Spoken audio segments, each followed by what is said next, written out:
ഒന്ന് ആലോചിച്ച് നോക്കിയേ, ഒരു പൂന്തോട്ടത്തിലൂടെ നടക്കുമ്പോഴുള്ള ആ പൂക്കളുടെ മണം, അല്ലെങ്കിൽ നമ്മൾക്കിഷ്ടപ്പെട്ട ഭക്ഷണത്തിന്റെ രുചി, ഇതൊന്നുമില്ലാത്തൊരു ലോകം എങ്ങനെയായിരിക്കും?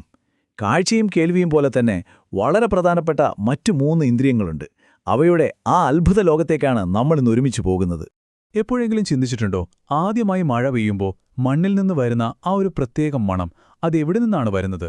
അല്ലെങ്കിൽ ഒരു സ്ട്രോബെറി കഴിക്കുമ്പോൾ കിട്ടുന്ന ആ മധുരം അതെങ്ങനെയാണ് നമ്മൾ തിരിച്ചറിയുന്നത്? ഈ ചോദ്യങ്ങൾക്കൊക്കെയുള്ള ഉത്തരം നമ്മുടെ ഉള്ളിൽ തന്നെയുണ്ട്. അപ്പോൾ നമുക്കത് കണ്ടെത്താൻ ശ്രമിച്ചാലോ? അപ്പോൾ ആദ്യം തന്നെ നമുക്ക് ഗന്ധത്തെയും രുചിയെയും കുറിച്ച് സംസാരിക്കാം. ഇവ രണ്ടും വെറും സെൻസുകൾ മാത്രമല്ല, നമുക്ക് ചുറ്റുമുള്ള കെമിക്കൽസിനെ തിരിച്ചറിയാൻ സഹായിക്കുന്ന നമ്മുടെ ശരീരത്തിലെ സ്വന്തം ഡിറ്റക്റ്റീവുകളാണ്. അവ രണ്ടും എങ്ങനെയാണ് ഒരുമിച്ച് പ്രവർത്തിക്കുന്നതെന്ന് നമുക്ക് നോക്കാം. നമ്മുടെ ഈ യാത്ര തുടങ്ങുന്നത് ഇവിടെ നിന്നാണ്. നമ്മുടെ മൂക്കിന്റെ ഉള്ളിലെ ഈ സങ്കീർണമായ ലോകത്തുനിന്ന്. നമ്മൾ ഓരോ തവണ ശ്വാസമെടുക്കുമ്പോഴും ഇവിടെ ലക്ഷക്കണക്കിന് കുഞ്ഞൻ സെൻസറുകൾ, അതായത് ഈ ഘ്രാണഗ്രാഹികൾ, വരുന്ന മണം ഏതാണെന്ന് പിടിച്ചെടുക്കാൻ റെഡിയായി കാത്തിരിക്കുകയാണ്. അപ്പോ ഒരു മണം എങ്ങനെയാണ് നമ്മുടെ തലച്ചോറിലെത്തുന്നത്? അതൊരു ചെറിയ യാത്രയാണ് കേട്ടോ. ഈ കാണുന്നതുപോലെ ഒരു മണത്തിന്റെ ചെറിയ കണികകൾ നമ്മുടെ മൂക്കിലെത്തുമ്പോൾ അത് അവിടുത്തെ ഒരു ഈർപ്പമുള്ള ഭാഗത്ത് അലിഞ്ഞുചേരും. ഇത് നമ്മുടെ ഗന്ധം തിരിച്ചറിയുന്ന കോശങ്ങളെ, അതായത് റിസപ്റ്റേഴ്സിനെ ഉണർത്തും. ആ മെസ്സേജ് ഒരു ഇലക്ട്രിക് സിഗ്നൽ പോലെ ഞരമ്പുകളിലൂടെ നേരെ തലച്ചോറിലേക്ക് പോകും. അപ്പോഴാണ് തലച്ചോറ് പറയുന്നത്, ആഹാ, ദേ നല്ല കാപ്പിയുടെ മണം വരുന്നുണ്ട് എന്ന്. അപ്പോൾ മണത്തിന്റെ കാര്യം ഏകദേശം പിടികിട്ടി അല്ലേ? ഇനി നമുക്ക് രുചിയിലേക്ക് വരാം. രസമെന്താണെന്ന് വെച്ചാൽ, രുചിയും ഏതാണ്ട് ഇതുപോലെ തന്നെയാണ്. കെമിക്കൽസിനെ തിരിച്ചറിയുന്ന അതേ പരിപാടി തന്നെ, പക്ഷേ ഇത് നടക്കുന്നത് വായിലാണെന്ന് മാത്രം. ഇത് രുചിയുടെ കാര്യത്തിലെ സൂപ്പർ സ്റ്റാറിനെ പരിചയപ്പെടാം. ഇതാണ് രസമുകുളം, അല്ലെങ്കിൽ നമ്മൾ പറയുന്ന ടേസ്റ്റ് ബഡ്. നമ്മുടെ നാവിലുള്ള ഇതുപോലത്തെ ഓരോ മുകുളത്തിലും ഏകദേശം 100ഓളം രാസഗ്രാഹികൾ, അതായത് കെമിക്കൽ റിസപ്റ്റേഴ്സ് ഉണ്ട്. നമ്മൾ ഭക്ഷണം കഴിക്കുമ്പോൾ അത് ഉമിനീരിൽ അലിയുമല്ലോ. അപ്പം തന്നെ ഈ കുഞ്ഞൻ ഡിറ്റക്റ്റീവുകൾ പണി തുടങ്ങും ഏതാണ് രുചിയെന്ന് കണ്ടുപിടിക്കാൻ. അപ്പോൾ നമ്മുടെ ഈ രാസഗ്രാഹികൾക്ക് പ്രധാനമായും മനസ്സിലാവുന്ന കുറച്ച് ബേസിക് രുചികളുണ്ട്. മധുരം, പുളി, ഉപ്പ്, കയ്പ്, എരിവ്. പിന്നെ ഈ അടുത്തായിട്ട് നമ്മൾ കേട്ടു തുടങ്ങിയ ഉമാമി. സത്യം പറഞ്ഞാൽ ഈ രുചികളുടെ എല്ലാം ഒരു കോമ്പിനേഷനാണ് നമ്മൾ കഴിക്കുന്ന ഓരോ ഭക്ഷണത്തിനും ആ ഒരു പ്രത്യേക ടേസ്റ്റ് കൊടുക്കുന്നത്. അപ്പോൾ നോക്കിക്കേ, ഗന്ധമായാലും രുചിയായാലും സംഭവം ഒന്നുതന്നെ. കെമിക്കൽസ് ഒരു ദ്രാവകത്തിൽ അലിയുന്നു. മൂക്കിലാണെങ്കിൽ ശ്ലേഷ്മത്തിൽ, വായിലാണെങ്കിൽ ഉമിനീരില്. എന്നിട്ട് അവിടുത്തെ റിസപ്റ്റേഴ്സ് തലച്ചോറിലേക്ക് സിഗ്നൽ കൊടുക്കുന്നു. സ്ഥലം മാത്രമേ മാറുന്നുള്ളൂ, ഐഡിയ സെയിമാണ്. ശരി, അപ്പോൾ ഗന്ധവും രുചിയും നമ്മൾ കണ്ടു. ഇനി നമുക്ക് അടുത്ത സെൻസിലേക്ക് പോകാം. സ്പർശനം. നമ്മുടെ ശരീരം മുഴുവൻ പൊതിഞ്ഞിരിക്കുന്ന ഈ തൊലിയില്ലേ, അത് വെറും ഒരു കവചം മാത്രമല്ല. സത്യത്തിൽ പുറംലോകത്തെ അറിയാനുള്ളൊരു വലിയ ക്യാൻവാസാണത്. നമ്മുടെ തൊലിക്ക് താഴെ എന്താണ് നടക്കുന്നതെന്ന് നോക്കിയാലോ, അവിടെ ഒരു വലിയ ടീം തന്നെയുണ്ട്.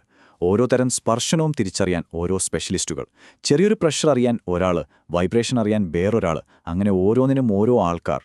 സ്പർശനത്തിന്റെ കാര്യത്തിൽ ഏറ്റവും പ്രധാനപ്പെട്ട ഒന്നാണ് വേദന, അല്ലേ? ഈ പ്രക്രിയയാണ് നോസിസെപ്ഷൻ എന്ന് പറയുന്നത്.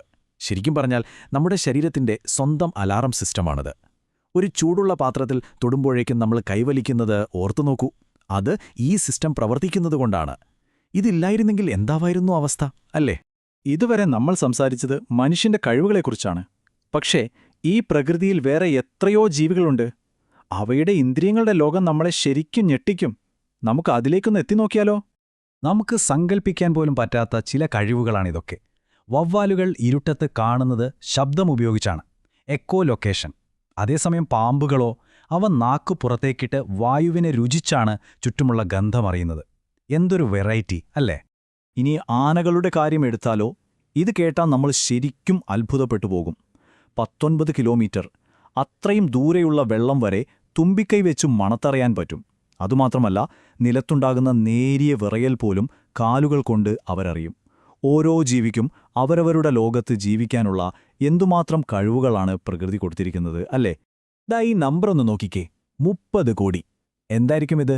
ഇതൊരു നായുടെ മൂക്കിലുള്ള ഗന്ധം പിടിച്ചെടുക്കുന്ന സെൻസറുകളുടെ എണ്ണമാണ്. ഒന്നാലോചിച്ചു നോക്കൂ. മനുഷ്യനുമായി താരതമ്യം ചെയ്യുമ്പോൾ എത്രയോ ഇരട്ടിയാണ് നായകളുടെ മണക്കാനുള്ള കഴിവ്. ഇപ്പം മനസ്സിലായില്ലേ അവറ്റകൾക്ക് അത്ര പവർ കിട്ടുന്നത് എങ്ങനെയാണെന്ന്?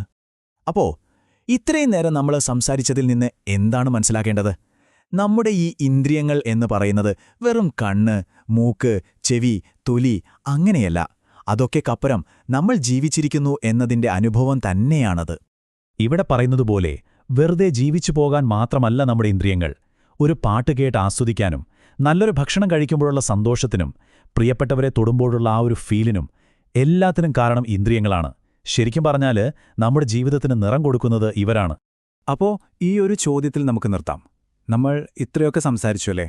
പക്ഷേ ഇപ്പോഴും ഇന്ദ്രിയങ്ങളുടെ ഈ വലിയ ലോകത്ത് നമുക്കറിയാത്ത എത്രയോ രഹസ്യങ്ങൾ ഒളിഞ്ഞുകിടക്കുന്നുണ്ടാവും. അപ്പോൾ ഇനിയും പുതിയ കാര്യങ്ങൾ അറിയാനും കണ്ടെത്താനുമുള്ള ആ ഒരു ആകാംക്ഷ അതെപ്പോഴും നമ്മുടെ ഉള്ളിലുണ്ടാവട്ടെ.